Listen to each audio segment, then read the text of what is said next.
kí ló fàdé ìjà gan tí wọ́n fi na ta lọ́lọ́run báyìí? Kí ló dé gan tó fi nà án? Kí ló fàdé ìjà tó fi nà án? Lórí fọ́nrán àkọ́kọ́ tí a kọ́kọ́ gbé jáde èyí lórí DD Naija TV tí a fi ṣàkọlé rẹ̀ bí tí wọ́n ti nà àlùbami tí ò fi lè sọ̀rọ̀ mọ́. Kí ló wá fàdé ìjà? Kí ló dé tó fi na ta lọ́lọ́run? Bẹ́ẹ̀ bá rí ta lọ́lọ́run báyìí ẹ pariwo pé ìkúnlẹ̀ abiyamọ o. Kí ló dé tí wọ́n nà báyìí? Lórí ọ̀rọ̀ ẹ̀sìn ni, ọ̀rọ̀ ẹ̀sìn mà ló fàdé ìjà èyí tí wọ́n fi na ta lọ́lọ́run báyìí o.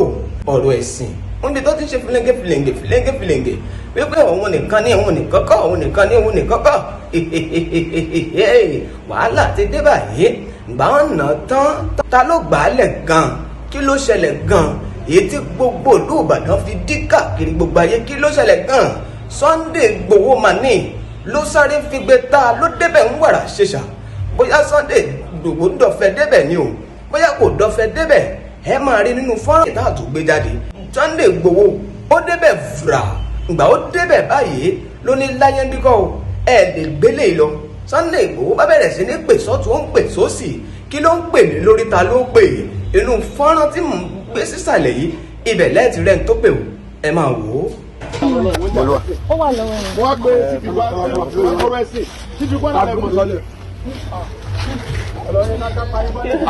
Ẹgbẹ́ àgbà wọn balẹ̀. Ọ̀gá sẹ́yìn gbogbo àdúgbò ti búlọ̀ gbogbo ọ̀nà tó wà àdúgbò wọn dúró wà lára èkìtì ni o. Lórí ọ̀rọ̀ ẹ̀sìn. Àpẹẹrẹ kí mo ti sọ fún síbi Kwara gan pé kọ́mọ̀ mọ̀ dájú bàbá ẹ̀. Wọ́n kí náà pẹ̀yẹ́ Kwara wọn pa ìjọjúmọ́ wọn jọba gbójú ẹ̀ dáṣẹ́ wọn dá sọ̀rọ̀ ẹ̀sìn. Àwọn nípa ọmọ díẹ̀ pé ó lọ rí. Àbẹ̀ níbàdàn lábẹ́ ẹ̀tọ́dọ́ yín. Wọ́n á borúkọ yín jẹ́ o.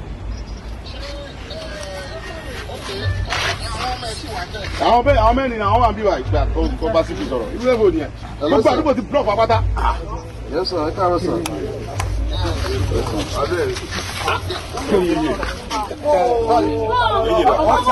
Ìdájọ́ ní sùúrù jàre lẹ́gbọ́n jàre wọ́n kọ̀ wọ́n sọ́dọ̀ ẹ̀sà.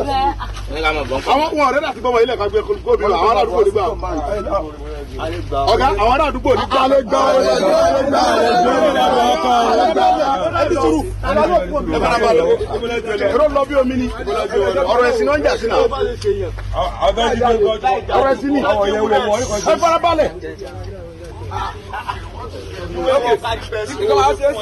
Ẹ dáre náà ní sùúrù àwọn ká mọ wọn lẹ́gàn ní fóònù bí. Hello sir. Okay. All right sir. Fọ́nrán lẹ́tí wò tán yìí níbi tí Sunday Igboho ní agbára dé.